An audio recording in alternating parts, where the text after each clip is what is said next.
ये कहानी एक ऐसी औरत की है जो अपने 2 बच्चों को अकेले पालती है, लेकिन उसके दोनों बच्चे आधे इंसान और आधे भेड़िए होते हैं। ऐसे में वो औरत इंसानों के बीच रहते हुए अपने दोनों बच्चों को कैसे पालेगी, चलिए जानते हैं। जब हाना कॉलेज में सेकंड ईयर की स्टूडेंट थी, तभी वो एक रहस्यमयी लड़के से प्यार कर बैठी। बाद में उसे पता चला कि वो लड़का दरअसल एक वेयरवुल्फ है, लेकिन तब तक हाना प्रेग्नेंट हो चुकी थी। हर तरह की परेशानी से बचने के लिए हाना ने खुद ही प्रेगनेंसी और बच्चे को जन्म देने से जुड़ी सारी बातें सीखनी शुरू कर दी।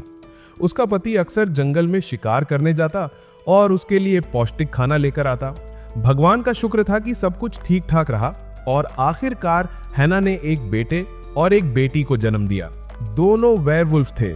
उसे लगा कि अब वो चारों मिलकर खुशहाल जिंदगी जिएंगे, लेकिन ये खुशी ज्यादा वक्त तक टिक नहीं पाई। एक दिन उसका पति अचानक मर गया और उसका बेजान शरीर कूड़े वाली गाड़ी पर फेंक दिया गया। बारिश में भीगते हुए हाना जोर जोर से रोने लगी। उसे अपने पति से आखिरी बार मिलने का मौका भी नहीं मिला।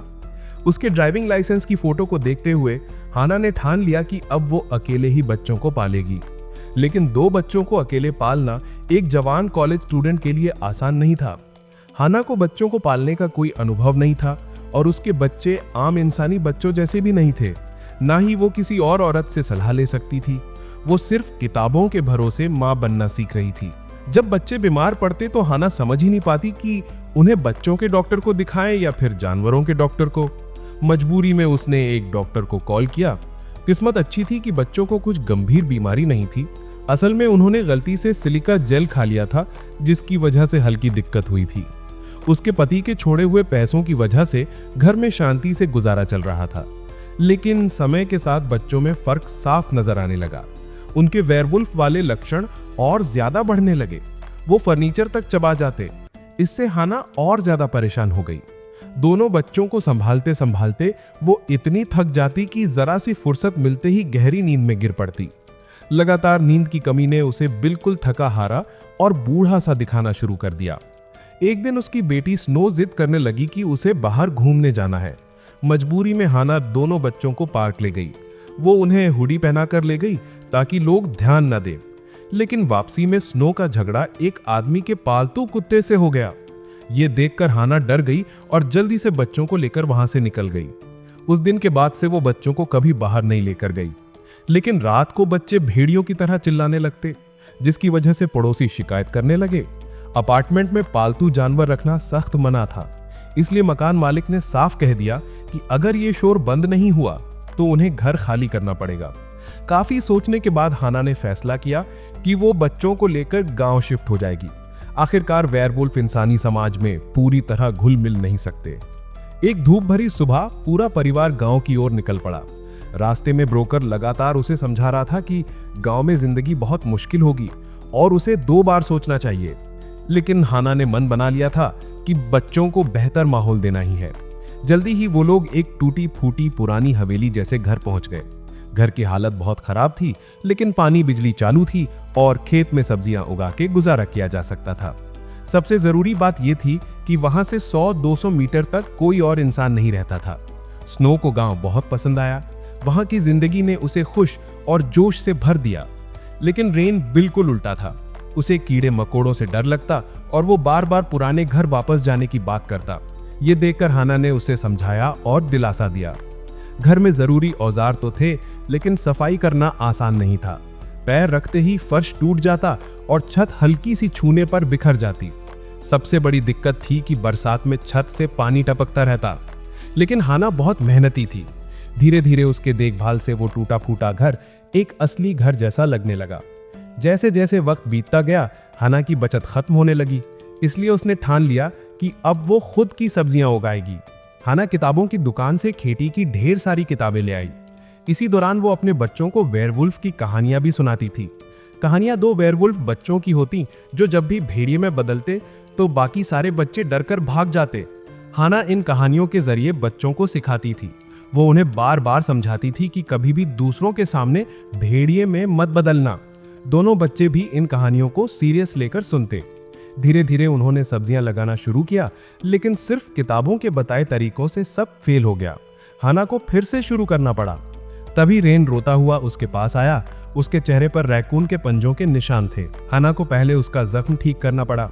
उधर स्नो ने अपने छोटे भाई का मजाक उड़ाया कि वो कितना डरपोक है जो जानवरों से हार जाता है।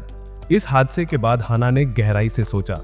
उसे लगा कि शायद बच्चों को इंसानी बच्चों की तरह पालना सही तरीका नहीं है। उस वक्त उसे अफसोस हुआ कि उसने कभी अपने पति से ये नहीं पूछा कि वेयरवुल्फ बच्चों को कैसे पाला जाए। तभी से उसने भेड़ियों के बारे में पढ़ना शुरू कर दिया। वो अपने बच्चों को लेकर पहाड़ों में शिकार करने भी गई। उसे देखकर हैरानी हुई कि स्नो तो बिल्कुल नेचुरल थी। वो जंगल में तेजी से भागती और छोटे छोटे जानवर भी बड़ी आसानी से पकड़ लेती। लेकिन रेन बिल्कुल उल्टा था। जैसे ही वो जंगल में गए, डर कर एक जगह बैठ गया। उसे समझ ही नहीं आता था कि कहानियों में भेड़िए हमेशा खलनायक क्यों होते हैं, क्यों इंसान उन्हें मारते मारते नहीं थकते। लेकिन स्नो ने अपने भाई से कहा कि उसे तो भेड़िए बहुत अच्छे लगते हैं और वो उन्हें दोस्त मानती है। माँ की बातें सुनकर रेन का नजरिया बदलने लगा। लेकिन जब वो घर लौटे तो देखा कि उनकी सारी फसल सूख गई थी। तभी एक बूढ़े आदमी निराशा की, जो काफी समय से हाना पर नजर रखे हुए था, उसने आखिरकार मदद करने का फैसला किया। अगले दिन निराशा की के बताए तरीके से हाना ने पूरी मिट्टी को दोबारा जोता। दिन पर दिन बीतते गए। हाना हर दिन थक कर चूर हो जाती, लेकिन उसने कभी ढील नहीं दी। मेहनत रंग लाई और धीरे धीरे कामयाबी मिलने लगी। जल्द ही 2 और पड़ोसी उसके घर आए। उन्होंने हाना को सब्जियों की पौध चुनने ले गए और स्टेप बाय स्टेप सिखाया कि उन्हें कैसे लगाना है। समय के साथ और भी पड़ोसी उससे मिलने आने लगे। वो सब हाना की हिम्मत देखकर हैरान थे कि उसने सब अकेले सह लिया। ज्यादातर जवान लोग तो गांव में वापस रहना चुनते ही नहीं। उनके अपनेपन ने हाना को और ज्यादा मेहनत करने का हौसला दिया। कुछ ही समय में फसल काटने का वक्त आ गया और हाना की मेहनत आखिरकार सफल हुई। पड़ोसियों का शुक्रिया अदा करने के लिए वो ताजा आलू लेकर उनसे मिलने गई। लेकिन वहां सब अपने आलूओं के खराब हो जाने की शिकायत कर रहे थे। कह रहे थे कि जंगली जानवरों ने सब बर्बाद कर दिया। तभी सबको एहसास हुआ कि हाना के आलूओं को किसी जानवर ने छुआ तक नहीं। सबने उससे उसका राज पूछा। हाना बस मुस्कुराई, लेकिन अंदर ही अंदर उसे शक था कि शायद स्नो का इसमें हाथ है। पड़ोसी हाना का बहुत ख्याल रखते थे। उन्होंने देखा कि उसके घर का फ्रिज बहुत छोटा है, तो अगले ही दिन उसके लिए बड़ा फ्रिज ले आए। निराशा की भले ही ज्यादा बोलते नहीं थे और गुस्सैल किस्म के इंसान थे, लेकिन सबसे ज्यादा मदद वही करते थे। उस रात हाना ने पीछे मुड़कर उन बीते सालों को याद किया। तमाम मुश्किलों के बावजूद अब उसका घर सचमुच घर जैसा लग रहा था। ज्यादा वक्त नहीं बीता कि सर्दियां आ गईं। मोटी बर्फ की चादर जमीन पर बिछ गई। तीनों उसमें कूद पड़े और दिल खोल कर खेलने लगे। थोड़ी देर बाद वो जंगल की ओर निकल पड़े।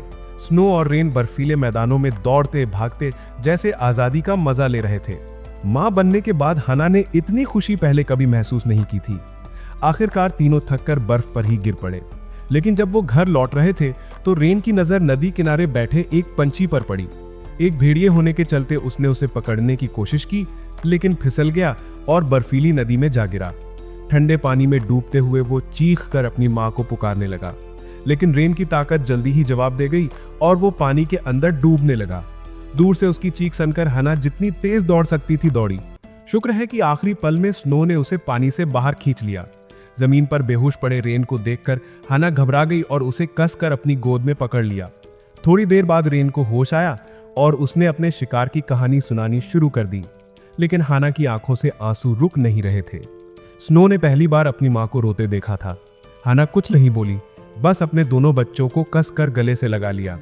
यही पहली बार था जब उसने इतनी बड़ी दहशत महसूस की थी। सर्दियां बीत गईं और नया साल लेकर बसंत आ गया। अब स्नो की उम्र हो गई थी कि वो स्कूल जाए, लेकिन हाना नहीं चाहती थी कि उसकी बेटी इंसानी समाज में खुलेआम रहे। बहुत ज्यादा जिद करने के बाद हाना ने आखिरकार स्नो को स्कूल भेजने की इजाजत दे दी, लेकिन इस शर्त पर कि वो कभी दूसरों के सामने वेयरवुल्फ में नहीं बदलेगी। रास्ते में स्नो उछल कूद करती हुई खुशी खुशी स्कूल जा रही थी, लेकिन जैसे ही वो स्कूल पहुंची, इतने सारे बच्चों को देखकर वो घबरा गई। हाना पीछे खड़ी होकर उसे हिम्मत दे रही थी। शुक्र है स्नो ने जल्दी ही माहौल को अपना लिया और कुछ ही दिनों में क्लासमेट्स में अच्छी दोस्त बन गई। उधर रेन हर दिन अपनी माँ के साथ जंगल जाता। वो जानना चाहता था कि असली भेड़िए कैसे जीते हैं। उसकी मदद के लिए हाना ने चिड़ियाघर में नौकरी तक पकड़ ली। वहां एक साथी की मदद से वो लोग एक असली भेड़िए से मिले। हाना ने उस भेड़िए से पूछा भी कि छोटे भेड़िए कैसे बड़े होते हैं, लेकिन जाहिर है जवाब तो नहीं मिला। फिर भी हाना ने हार नहीं मानी। उसने ठान लिया कि काम करती रहेगी और नेचर के बारे में सीखती रहेगी ताकि रेन को सही बातें सिखा सके। इधर स्नो के लिए स्कूल में मुश्किलें होने लगी। उसे सांप पकड़कर हाथों में लपेटना और जानवरों की हड्डियां इकट्ठा करना अच्छा लगता था। भले ही उसका इरादा बुरा नहीं था, लेकिन बाकी बच्चे इसे बर्दाश्त नहीं कर पाते थे। जब स्नो ने ये बात अपनी माँ को बताई तो हाना हंस पड़ी। उसी रात उसने स्नो के लिए एक प्यारी सी ड्रेस सिल दी ताकि वो स्कूल में थोड़ा आसानी से घुल मिल सके। जल्दी ही रेन भी स्कूल जाने लायक हो गया, लेकिन वो स्नो से बिल्कुल अलग था। उसकी शर्मीली आदत की वजह से उसे दोस्त बनाने में दिक्कत होती थी और बड़े बच्चे अक्सर उसे तंग करते थे। हर बार स्नो ही उसका साथ देती और उसके लिए खड़ी होती। समय पंख लगाकर उड़ता चला गया। रेन तीसरी क्लास तक पहुंच गया और स्नो भी अब काफी लंबी हो चुकी थी। लेकिन रेन पढ़ाई में कमजोर था और अक्सर क्लास बंक मार देता। वो हमेशा उस बूढ़े भेड़िए को ढूंढने जाता और अकेले ही बाहर एडवेंचर करता। एक दिन स्नो की क्लास में फुजी नाम का नया लड़का आया। फुजी स्नो से बहुत प्रभावित था। उसने कहा कि उसे उससे जानवरों जैसी गंध आती है। उस दिन से स्नो का बर्ताव अचानक बदल गया। वो जानबूझकर फुजी से दूर रहने लगी। फुजी उलझन में था। उसके बाकी क्लासमेट्स ने भी कहा कि स्नो तो पहले बहुत खुश मिजाज थी। फुजी को लगा कि शायद उसने ही कुछ गलत किया है और वो स्नो से बात करने की कोशिश करता रहा, लेकिन स्नो उससे मिलना ही नहीं चाहती थी। आखिरकार फुजी की जिद ने हालात को टकराव तक पहुंचा दिया। घबराहट में स्नो ने उसे जमीन पर गिरा दिया। अब वो खुद को रोक नहीं पाई। वो वेयरवुल्फ में बदल गई। स्कूल ने तुरंत दोनों के पेरेंट्स को बुला लिया। फुजी के कान पर हल्की खरोंच आई थी, लेकिन स्नो चुपचाप खड़ी रही।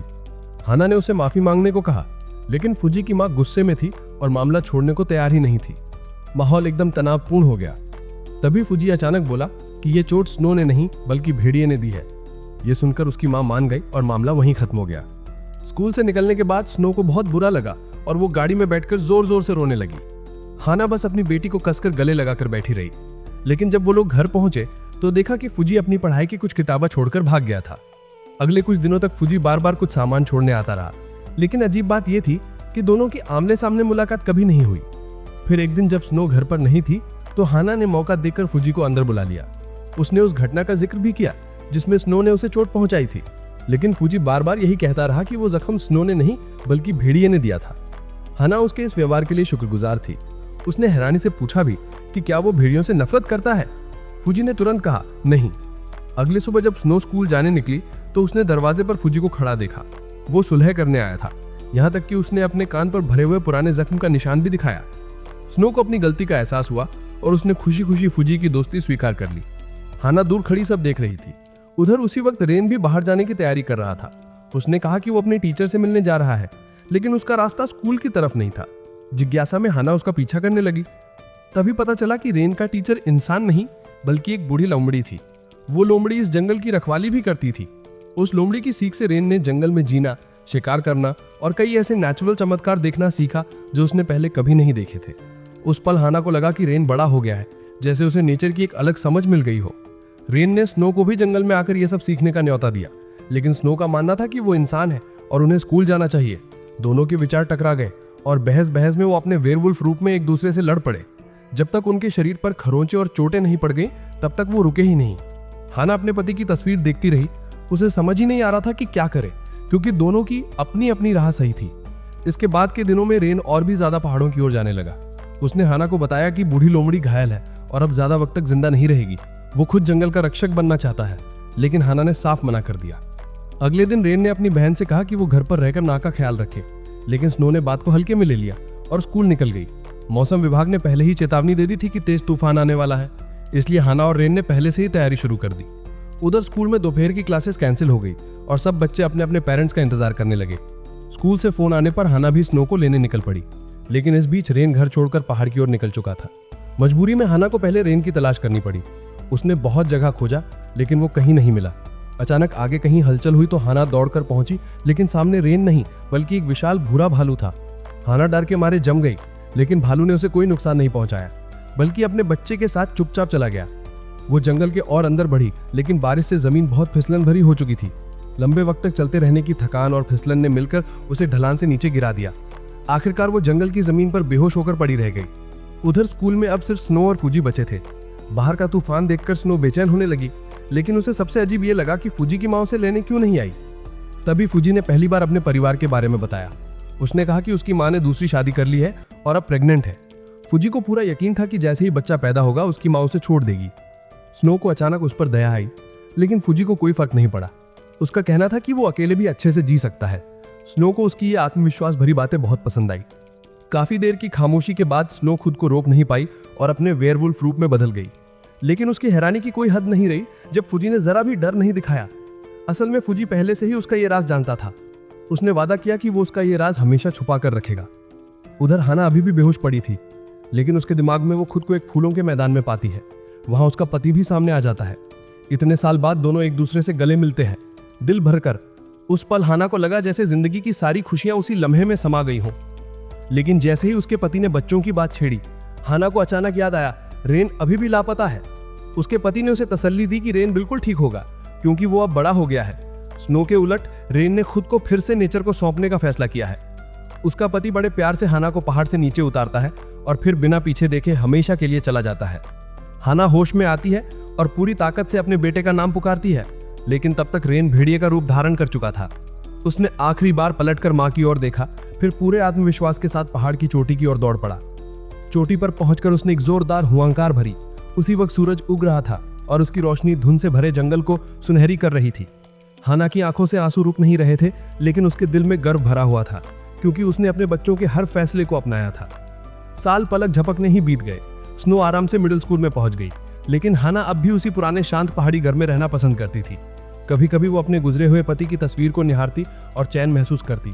उसे खिड़की से आती पहाड़ी हवा बेहद भाती और जंगल से गूंजती भेड़ियों की हुंकार उसके कानों में संगीत जैसी लगती थी। ये सब कुछ वही था जो हाना ने हमेशा चाहा था। जब भी वो बीते 10 सालों को याद करती, उसके चेहरे पर एक सुकून भरी मुस्कान आ जाती। जिंदगी कठिन रही, लेकिन हर पल की मेहनत कीमती थी।